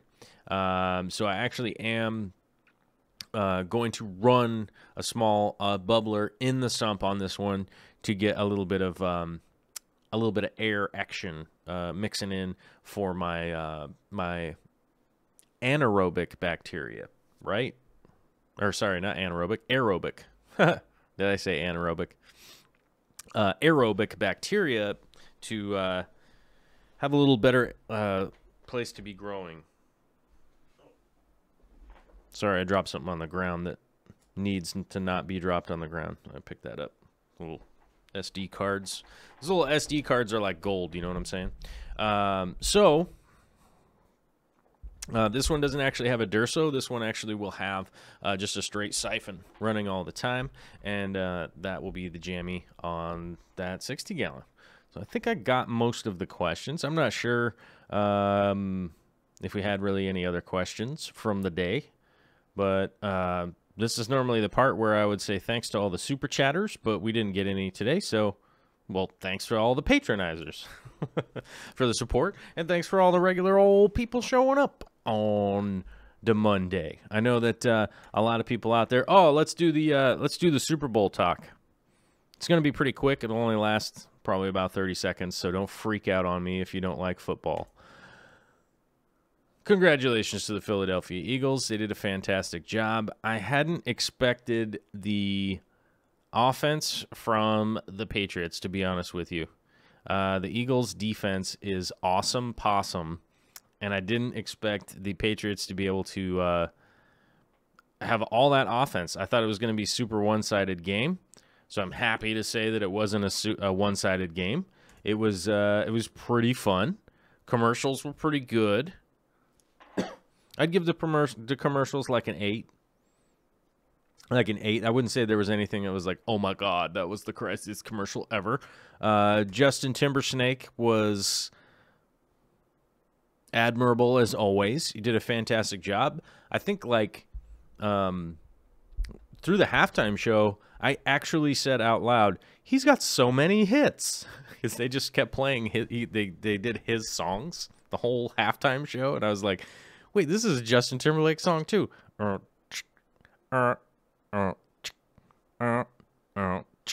Right?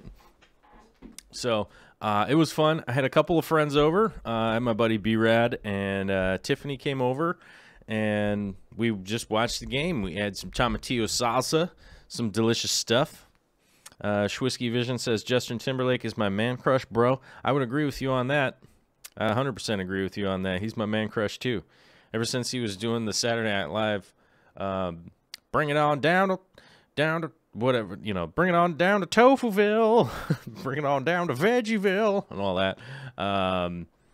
Definitely made me realize, like, wait a minute, that dude's awesome, and I started looking into that guy. So he did a great job at the halftime show. We had some great snacks yesterday. We definitely chilled out and had we had a really nice Sunday.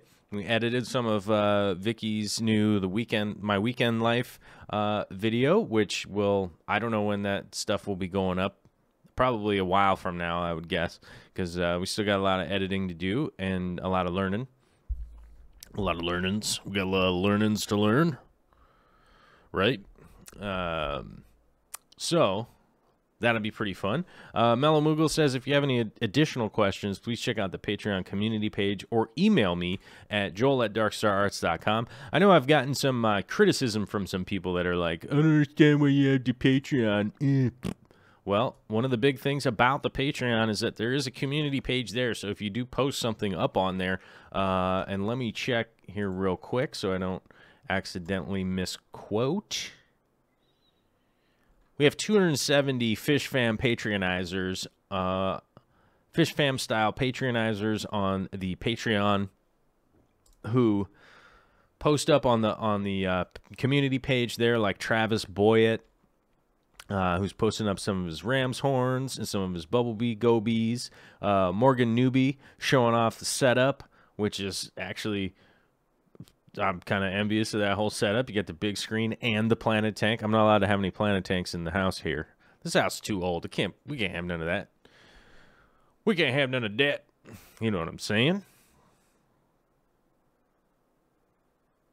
And Adam D., who we answered last week, along with like William Terry and stuff like that. Well, one of the really awesome things about it is that you could post a question up there and a picture and that kind of stuff. So if you had a question, you could associate a picture with it and go like, picture's worth 1,000 words plus what's going on, right? So that, a big thanks to all those guys. Sal Sanchez with the $2 super chat. Thanks, my man. Now we know it's not broken, so nobody wanted to super chat today. They probably blew it all betting on the Patriots yesterday, would be my guess. I probably should have given you guys a pick on Friday and let you know, like, hey, put your money on Philadelphia. But then again, after the fact, it makes me sound real cool. Right? Like, yeah, I knew they were going to win. I just assumed they were a much better team, you know. But it was an exciting game, and it was a lot of fun. Thanks for the super chats, guys. Hopefully I answered some questions. Hopefully you learned something fantastic today, or at least maybe just had some chuckles and some laughs and maybe whatever. I don't know. It's Monday, man. I mean, how crazy is it going to be on Monday? But as Sashimi Whiskey was mentioning in the chat there, and I probably should have looked this up ahead of time. Hold on.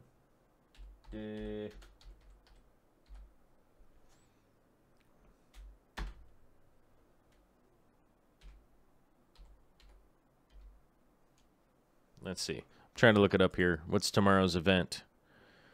Tomorrow's event for the real fish. Oh, it's just Real Fish Talk. Sorry. I don't even know what show I'm on. Oh, tomorrow is the big vote on Real Fish Talk with myself and Corey from the Aquarium Co-op and Sashimi Whiskey on the 1s and 2s and the knobs and the dials and the control-y action. Will be Sashimi Whiskey. We'll be there tomorrow at 3 o'clock Pacific Standard Time. Check that out because we're going to have some aquascaping action tomorrow, hopefully, I think. Sounds like Corey got his tank done. I know with all the craziness, we just didn't have time to get his tank set up in the right way, and I was in the way when we were doing it. And hopefully everybody likes their paintings that received them today. Give a big thank you to Vicky for helping get those out because I just couldn't get to them on Friday, and so she was gracious enough to help take those to the post office on her Saturday. Vicky! But everybody have a fantastic Monday out there. She just got home, so I got to get out of here. You have a fantastic Wait. What are you doing? Bye. Oh. Say later. Later. Keep saying it. Don't stop.